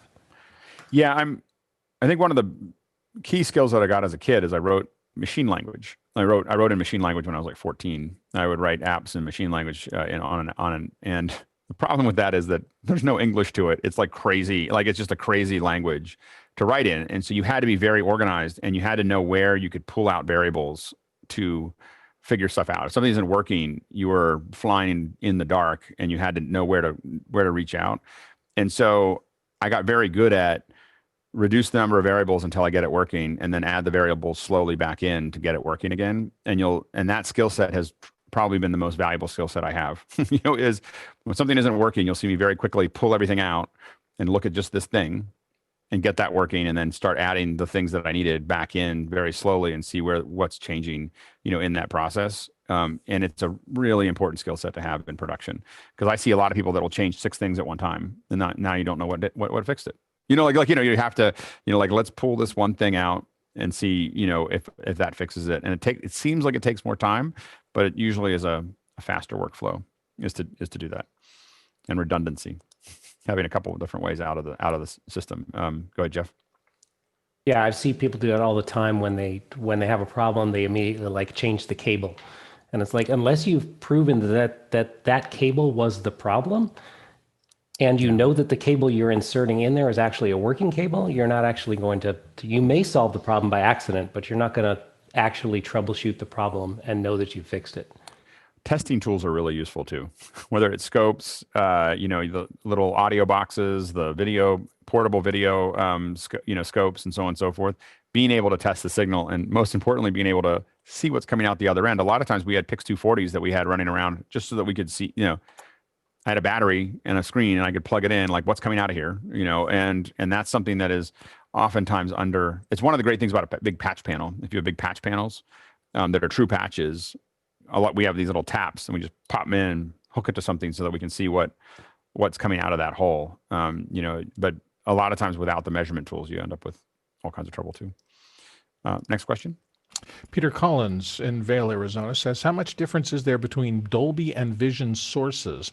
I want to see most of the bits and have Blu-ray 4K disc, streaming like iTunes, Vudu, Netflix, and YouTube, and downloading for the streaming services that offer that option. The streaming hardware is Apple TV 4K, the TV itself, and a Chromecast Ultra 4K. Does the Chromecast Ultra 4K support Vision? I don't know if it does. I don't know that for sure. The goal with Vision is that it comes out the way you want it to come out, and the device on the other side displays it that way. We still find that TVs can be pretty funky and get all these settings that are all over the place, but that's usually the commitment to it. Mickey? Yeah, movies on Blu-ray are capable of doing up to 48 megabits per second, but though most of the time it's 40 megabits per second. So in terms of bitrate alone, Blu-ray can deliver more than, say, because I believe Apple TV 4K streams at 25 megabits per second. So you most likely see a difference there in terms of quality because of the higher bandwidth that that they're cramming in there. Yeah, and where you'll see it oftentimes is in cable. By the way, when you watch cable, it's like 6 or 3. I mean, it's just horribly mashed up. But where you'll see that is in dark areas. You'll see it in gradations. Where it's a long gradation over a period. Some of the white areas, but you'll see macro blocking. There's little blocks that will be there. Go ahead, Kev. I was just going to follow on from what he was saying that the oh, sorry, I just lost my thread there. You'll have to forgive me a second. I'll get back to you. Okay, yeah, go ahead, Grant. Just to confirm that Chromecast Ultra does indeed support Dolby Vision. Oh, there you go. Yeah. So I'll just remember what I was going to say. Sorry. If you're getting the new Xbox that's coming out, I can confirm that too has Dolby Vision built in. Of course, as a result of it being on the Microsoft, it's updatable all the time. So useful to know. Yeah, it's. I think that this race is over. Yeah, I know. I'm talking about the facility, the option. And Kev, if you can try to talk quietly, you're coming in really hot. So it's on a painful level. You keep talking, but just you gotta be careful. Anyway, so but I think the race here for what format's going to win HDR, I think is over. I've said that before. Did it take 2 weeks? Yeah, exactly. Next question. Johnny Estias is back with catching up on an Office Hours episode and saw the one in which Alex complained about vMix Call. Was wondering if he's using the original vMix Call or the new advanced vMix Call. Also, he's been using OBS Ninja, another WebRTC vMix Call-like system, and was wondering if anybody else has used that. I think that I wasn't complaining about it as much as that we opened it up. We didn't want to use a beta. I didn't want to build a whole system around a beta test. So I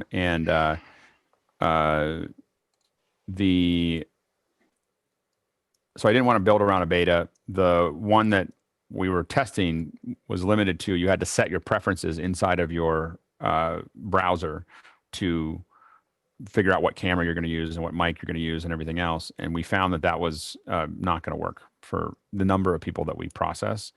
And then in addition to that, Zoom has become the lingua franca of this process. So if you start to vary from Zoom, you just, as a producer, you just know that you're now in an uphill battle. I have to teach people how to do this stuff. I have to figure it all out. It's a system that now I don't know how it works across many things. I'm pretty much against, at this point, using the browser as a ingest point for my shows. I want an app, that has control and has features and has the bits and pieces. As Zoom added, WebRTC is pretty limited in its bandwidth usage and its audio capabilities. As Zoom added some of the music studio stuff, for us, there's nothing else competitive at the moment. I mean, there hasn't been for a while, but there's really Zoom for us as an ingest point for individuals has pulled away. There's lots of things I'd like them to add. They hear about it a lot, but they're so far ahead, and I keep on seeing the other services continue to add things that I don't need or don't want. And as Zoom keeps on adding the things that I do want and do need, and even things that I didn't think that I would need, and so I think that they overall, they're making a lot of the right choices, and they're making them very fast. And so it's, I don't see any.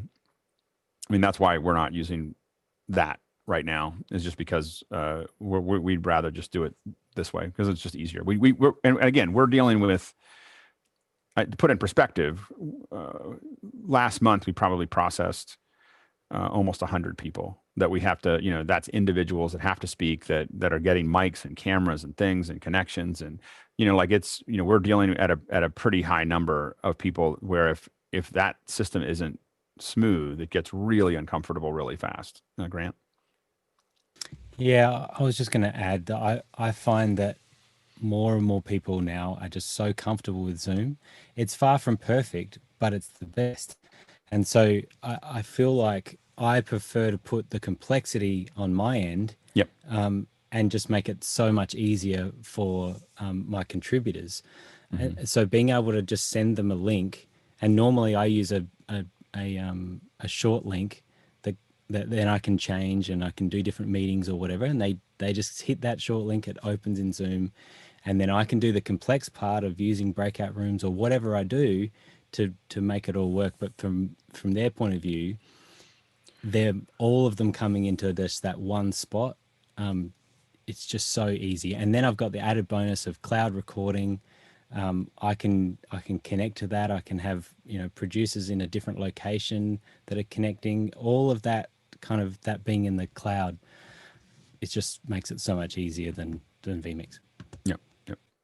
Next question. Eric Hall of Mount Vernon. Oh no, wait a second. Yeah, that's correct. Eric of Mount Vernon says, regarding large chips for soft backgrounds, can't fast lenses at large apertures accomplish the same purpose? Go ahead, Bill. Well, the point of it is that the large aperture allowing a dim scene and opening up that aperture is what makes the depth of field shallow. Now, if you have a really small chip, a big aperture in front of that is going to not hit the chip. It's going to just go all the way around the chip. So there is a connection. If you buy a camera with a small chip, soft depth or limited depth of field becomes much harder to achieve. So generally the shorthand is large aperture systems are what help you get shallow depth of field. There's still just a maximum at 2.8 on a 2/3 inch chip looks dramatically different than a at Super 35. So the thing is that you just have a limit when you have a smaller chip. You just have a limit of where you can get to at any aperture. And so you have lots of different lenses, and those lenses might need to get stopped down for whatever reason. And you don't want to lose all of that. You may need to stop it down from a light perspective, but you want to have more control over that. And again, you're really limited by 1/2 inch chip, 1/3 inch chip, 2/3 inch chips are really small. And as they get smaller, you just get less depth of field until we get to more computational photography, which is what Apple's doing, Google's doing. And, at some point it may not matter. Your depth of field will be something that you compute possibly in real time. I mean, I think that we're going to get to that point at some point where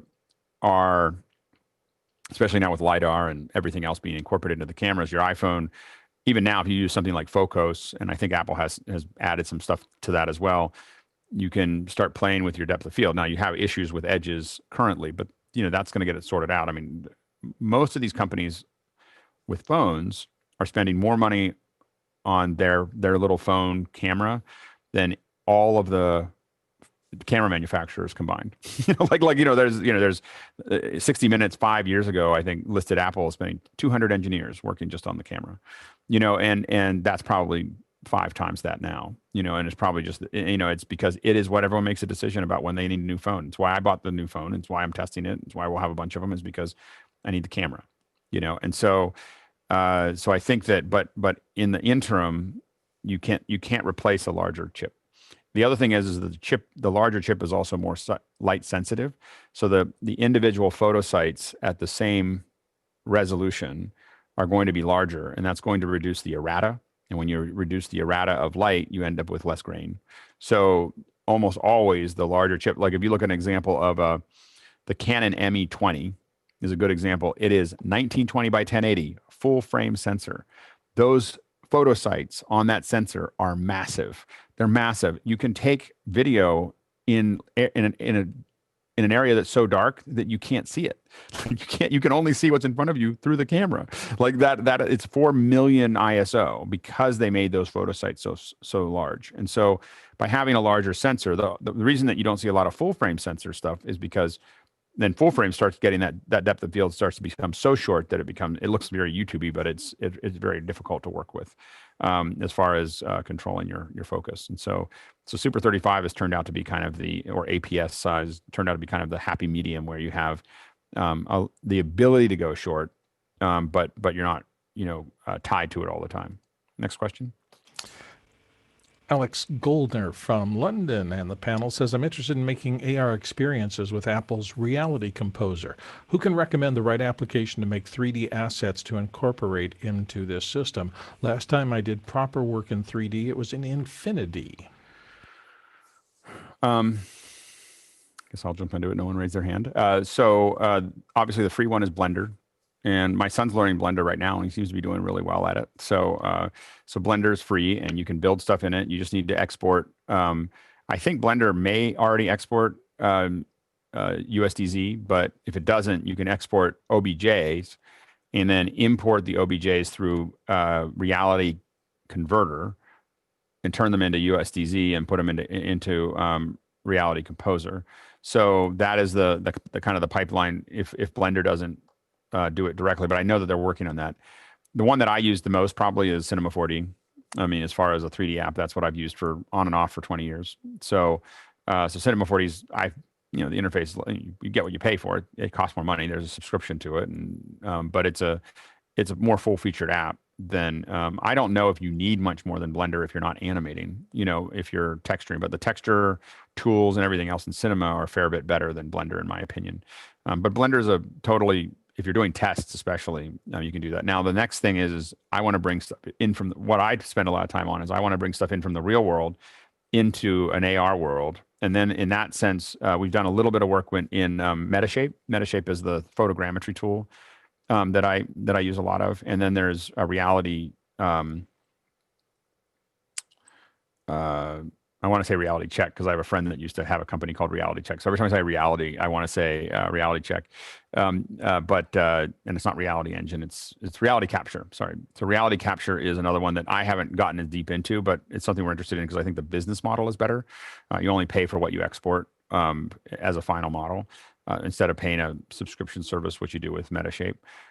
Metashape is really easy, and we're going to dive back into that soon as we get closer to all this LiDAR stuff and everything else. We're going to do some more with Metashape, and I'll show you guys some examples. I'll put up some samples for you guys to play with.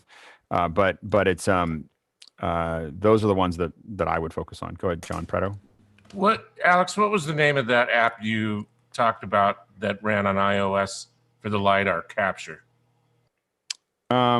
The one that I'm about to test now that I got this phone is let me see if I can pull it up really quickly. It's called, I want to say Shape Site. Let's see, LiDAR. Let's see here. I need to find it here, but the Sitescape is the one that I'm about to start testing. So that one looks good on Surface, but I haven't had time to test it, but I'm going to be testing it literally this weekend. So I'll have more to talk about on Monday. Next question. Mike Burns. Oh, I'm sorry. Alex, did you have more to ask before that or more comments around that? I suppose my only question is, I don't have a LiDAR device. I don't have an iPhone or an iPad that does LiDAR. I don't know if it's really necessary to do experiments, but maybe. No, I thought no. Not at all. Okay, that's it. I was doing all my tests. I've been doing all my tests up until now on just a regular phone. You just have to move the phone a little bit and then it locks in and you can start dropping things down. So it's not as accurate and it slides a little bit more than it will slide. I barely played with the LiDAR on this yet, but it will be probably a little less accurate in that sense, but you can definitely do all the tests with it, and it's pretty impressive. I mean, it's like when I started doing the tests, I was like, "Oh, this is the future," And I'm looking at a future that is, I'm in a Pages document or a Keynote document, and I tap it, and it pops up pops up in the world. And Guy showed that earlier with his iPad, where the Apple logo for the thing you could from the web push it off and it would show up in your world. That's pretty impressive, and so I think that that's the kind of stuff that's going to be really interesting from a marketing, from a sales piece. I imagine being able to, especially now in COVID, being able to open up and look at a camera or a whatever and be able to rotate it around and see it in the scene and everything else. And that's not to mention IKEA and Amazon.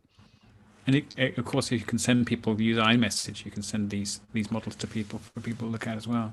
Yeah. So in a text message, it feels it's just stunning. I mean, that's why we started getting into it earlier. We didn't get a ton of people into it, so I'm going to come back to it again now that there's more to play with. But I think that we really, as a group, should get good at it. There's a couple things that I think that we should get good at, and that's definitely one of them. Grant, you were going to say something?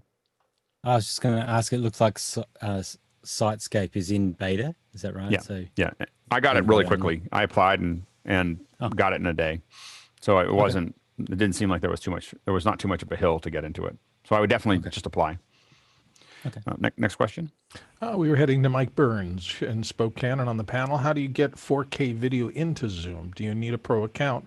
Inquiring minds want to know. We're just happy to get 1080p every once in a while. Like 4K is way way above our ability right now. 1080p is a stretch. Go ahead, Chris. You can get the 4K in. You're just not going to get it back out. Yeah, exactly. You can push that 4K in, but it's just gonna be like, I can't do anything with that. Well, we can always dream, right? So does the basic account do like 7.8 or 720 or 1080 or no? No. So you need a pro account to get that. Yeah. Or you have to send a request. Yeah, and even then it's limited. Go ahead, Chris. Yeah, I was talking about this, I think, before the show. The trick, it's half knowing what to ask, and it's half knowing who to ask, and it's another half to beg a little, and then it's another half to be persistent. Yeah. It's mostly social engineering. Yeah, and get it. You have to have a business account.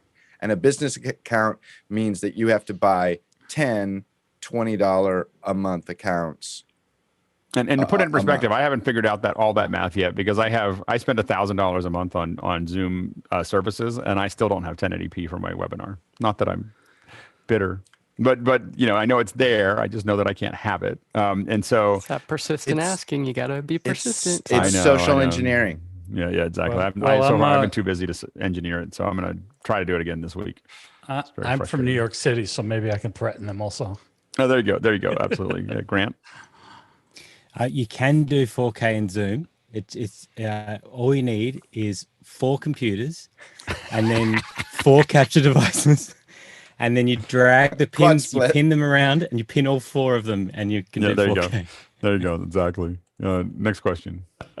Hasmuk, who was here, I think, earlier, but is gone now, said, Discord, share your production. With the cooking class recordings, where's the correct place to post a link to the recording? Flip side, inviting an event in Discord. Community events, is that the right place in our Discord? Yeah, or maybe community events. Guidelines. So if it's your event, put it in the community events. If it's somebody else's event, put it in the external events. That's kind of what we've been doing there. So there's I think there's one that's kind of I don't remember exactly what it's called, but it's external, or other events or something. And then there's community events, and the community events are, if you're doing something you want us to see, then do it. But if it's and you're in it, but if it's an external event that you think people will be interested in, put it in the external one. We're just trying to separate it so people knew what they were jumping into. Next question. Laura Seal in Greensboro says, can anyone else quickly run down the differences between those drone models, the Mavic Air 2, the Mavic Pro 2, the Mavic Pro Zoom, and the Skydio 2? Which would you buy and why? Where's Jeff when you need him? I think it would depend on what you're trying to do. So I know it always comes down to, you ask people who deal with this. I don't know if I can break them all down, but it's what you need. What do you need? Do you need, is it a professional? I need a really high end solution, or do I want to fly it around a lot? So like the little Mavic, I can't remember which one it's called, you don't need the license for, which is good. Go ahead, Phil. Yeah, Mavic Air Pro. They just came out with the new one like yesterday or the day before. If you're starting, I would really recommend you get that Mavic Air small one. It's got a lot of features, but it doesn't cost a lot. It's a great entry level one. I've really recommended that to people. And the Mavic Pro Zoom, I believe, it has a zoom in it, so you're not just stuck with, it's got more lens, so you can kind of move around a little bit. Sky? The headset, if you can get the kit that comes with the headset, it's a completely different experience. You're physically flying. It's just so much easier than looking at a 2-dimensional pad and then looking up and down. I mean, you need both, but man, if you can get that heads-up display thing, it's awesome. Chris? I would highly recommend that the first drone you buy is equal to the amount of money you're willing to throw into a river. Because you're gonna wreck a couple, and you just got to be ready for that. I have pieces of like 4 drones. We started saving the pieces, thinking that we'd be able to piece them together. Never just did. I want at the tallest tree and see what your drone would look like up there, because that's where it's going to end up. I have put one there. I got my son, my older son, not my younger son, but my older son, to climb really high up a tree to get my get my drone. I paid him for it. I said, I'll pay you $100 to get that thing out of there. What, And- get and him a lineman belt? What to kind do of it? drone was it? It was just a Mavic, the original Mavic. I had two of them, and I was mapping the golf course, that my family golf course, and I just got Looked away. turned around. No, I started fighting with the autopilot as it was trying to land, because it got off, and so I realized it was going to land in the tree, and me going back and forth, it just went into the tree. It did what I was afraid it would do. It just went into the tree. It's a little. I had a off. bizarre crash in San Francisco at the Ferry Building. And if you go to my YouTube channel, do Chris Fenwick drone crash or something. I did a couple of videos where I took all of the data that came back to the iPad and I synced it up with the actual camera footage as it was crashing, because it did weird stuff that I still to this day don't even understand, but it absolutely was not following my joystick movements. The only thing I'll say is just be a good neighbor too. Like don't do weird stuff with your drone. Like, do us all a favor and don't, there was someone in the area here that had someone constantly going over her yard while she was, sunbathing or doing something else. And just pretty low, just super weird. In case you're wondering, fishing line is really hard to see in a drone preview. Just I saw problems. so it's like, it's really, you just let it, you don't even tie it to anything. You just let it float around. It just gets caught up in Less things. loud than a shotgun too. Yeah. It solves the problem. Anyway, so Mickey and then Grant. DJI has a comparison chart on their website between the different Mavics, the models of Mavic. So I'll put that up in the chat. Yeah, great. Grant.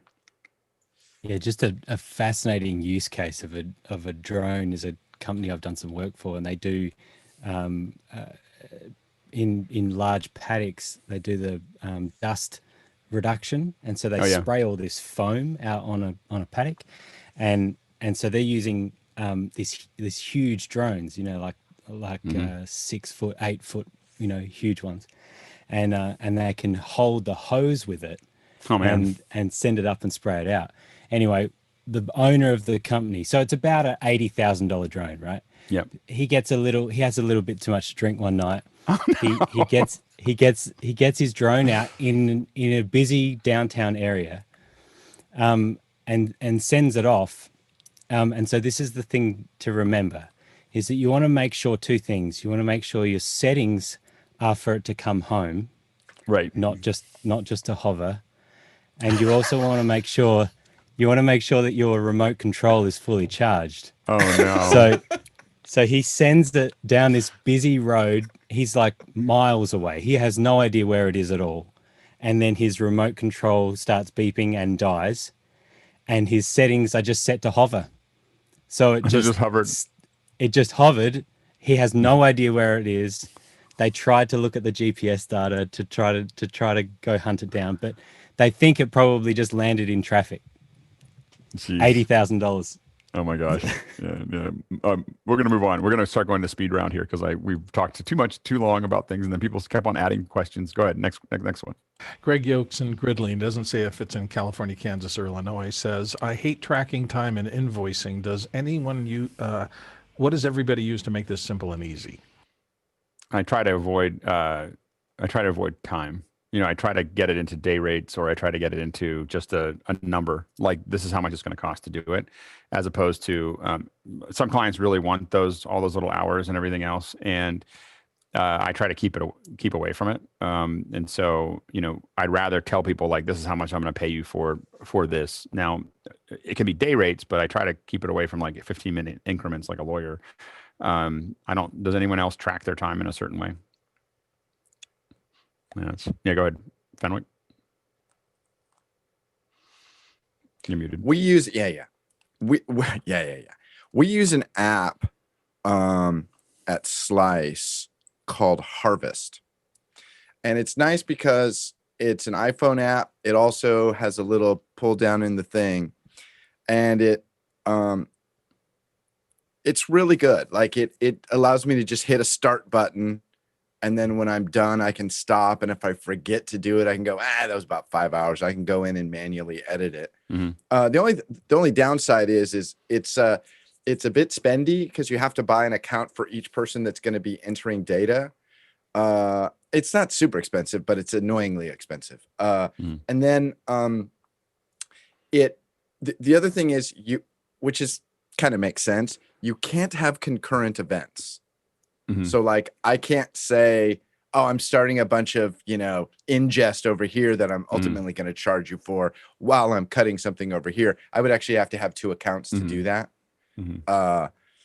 But the fact that you can do it on the phone, and then also the other thing that I would say once every 10 days or more, I'll get an email at about 11 o'clock and it'll say, hey, are you really still working 16 hours later? Yeah. So it'll remind you so you can clean up your day, but it works really good on the back end because they can, of course, check, because a lot of times we'll have multiple people working on a project. And you can just say, okay, how much did the team spend on this thing? Yep. Go ahead, Harvest. Just a quick thing in Harvest. We use Harvest too. I really love it, but you can manually enter concurrent events. You just can't use the timer. So you could go back and edit your timesheet and put in 2 things that you did at the same time. And the good thing about tracking, we do track hours on a lot of new projects because it's good to know how long it took to do it. So it's not just what you're charging the client, it's understanding what it takes to actually get it done, to see how efficient you were, or if it was even worth doing that job again. Right. Next question. Alton Christensen in Brooklyn says, if not discussed, for folks wanting to know about using the HomePod Mini for surround, apparently they will work for that, and he has a link there for more details. All right, well, hopefully we'll get to test that soon. Next question. Moving on, Mike Burns from the panel. Any good and cheap color correction software for Zoom? I feel like I'm looking a bit pale and I'm too lazy to white balance. Plugins? Webcam settings. Webcam settings is probably the one that I've gone back to. I had camera tools or whatever, but webcam settings is, I find, to be the most all around, works well. It will not work with your internal camera for a new Mac because there's security things. It'll just turn gray and then you have to restart your computer. So you need an external camera to control color and so on and so forth on the Mac. So I don't think there's any way around that right now. I wish Apple would build something if they're not going to let anyone touch it. Guy and then Chris, real quick, we're going to keep moving. Hey, Mike, since you got that fancy new phone, just go buy the Camo app for $35 and use that, and it'll look gorgeous compared to what you got. Yeah, absolutely. Manual camera is the other app. Manual camera, yep. Next question. Guy, can you just put that in the link so I didn't get it? Sure, no problem. You'll do that while you're handling. CAMO. Thank you. Yep. Next question. Mike again, using a Rode pod mic on my podcaster. When is it better to use a pop filter versus a foam ball? My proximity to the mic placement is pretty close, 2 inches. Mickey? Yeah, I would say like a pop filter would sound more transparent, but a lot more fiddly. So if your setup allows you to fiddle around a lot, then go with a pop filter. But if you want to something quick and easy, go with the foam on the mic. So Mickey and I were working on this the other night, and I did not have a pop filter, but I'm going to do the quickest unboxing ever. There it is. So I'm not, I got it with this Tonor setup, and not sure if that's going to work better than the phone, but I can try it, and then maybe tomorrow you guys give me some feedback. Yeah, good. Yeah, Bill, real quick. Yeah, real quick. Pop filters like that are usually for a large diaphragm condenser when an announcer guy has the same geometry to the mic all the time and is moving nowhere. That's really the use case for that kind of pop filter. That makes sense. Next question. Next question is Tony Mobley from Newman, Georgia. May I come in at the end of the show just to see my current lighting?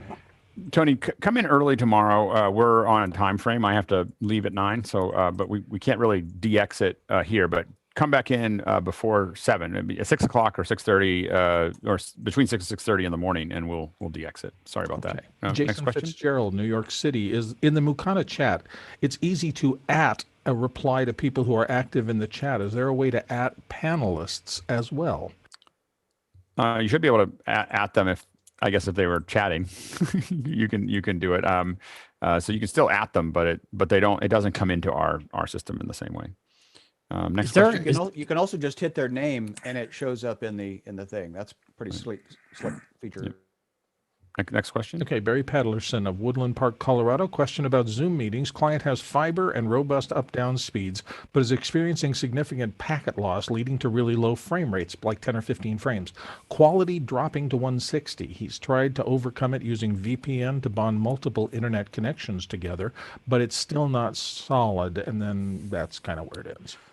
So bonding will make it worse. Absolutely. It increases the jitter and it makes the whole thing less stable. So a bonded connection will generally be slower than your initial wireless connection.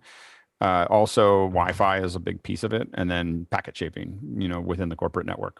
Those are the big things: packet shaping, Wi-Fi, bonding. Those things all cause a lot of trouble for real time. They aren't built for that. So bonding is really good if you want to download a big packet because it can lose a lot, but it doesn't handle the lossy nature of this process in real time. Any other? Okay, next question. I don't really think this is a question. It just says there's 2 or 200 on a call. It's Barry Patterson. That was the end of the previous one. Happens whether there's 2 or 200 on a call. It wouldn't matter.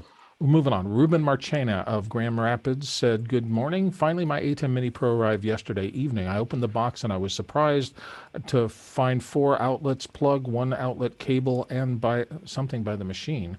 Powered up and started, updated the firmware, and right there I really noticed the missing component, the USB-C cable. Which one do I need? I think it depends on your computer. USB-C it should be USB-C to USB-C, right? You can use a Thunderbolt cable for a USB-C, but you can't use a USB-C for a Thunderbolt. So that slight annoyance of mine. It's so great that they made a cable that's that is almost exactly the same. It doesn't work all the time. So we have amazing. These connectors. Let's put 2 protocols on it and not tell anybody. And then not mark the cables. Like it should be a law that it should somewhere really big. It should say big. Most FireWire ones will have the little lightning bolt on them. But if they don't have it, you don't know. I need some power only as well. Up or down. Yeah, it's just so annoying. But yeah, any solid USB-C to USB-C if you're connecting it to an iMac. But it just depends on. You can also go USB-C to USB 3. Just the blue. Just make sure it's got the little blue connector there. Go ahead, Mickey. Yeah, just real quick. The ATEM Mini Pro, I believe, requires a cable that's rated for USB 3.1. Right, that's good. Next question. Last question. Looks like it. Yeah, Mike Burns of Spokane, and he could carrier deals for iPhone 12 or 12 Plus Max. I find that the good carrier deal is the one that works. Like the one that that in your area has the best coverage. Jeff. I think AT&T is offering a $800 credit for a trade-in of an iPhone 8 or later. It's unlocked and unbroken, and I think that goes through today, and then it drops to $700 after that. But then you lose your extra camera if you have to send your old phone back. I'm getting 350 at AT&T for my 6 Plus. Yeah, that's great. All right, we have made it yet to the end of another one with 2 minutes to spare.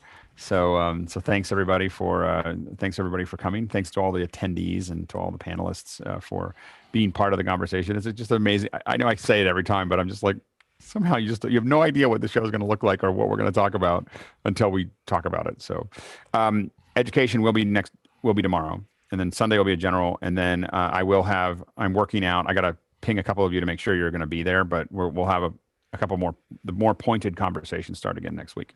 So we'll kind of sort through all those bits and pieces. I've got a bunch of good subjects I think to talk about, and we'll go on from there. So anyway, thanks everybody. Have a great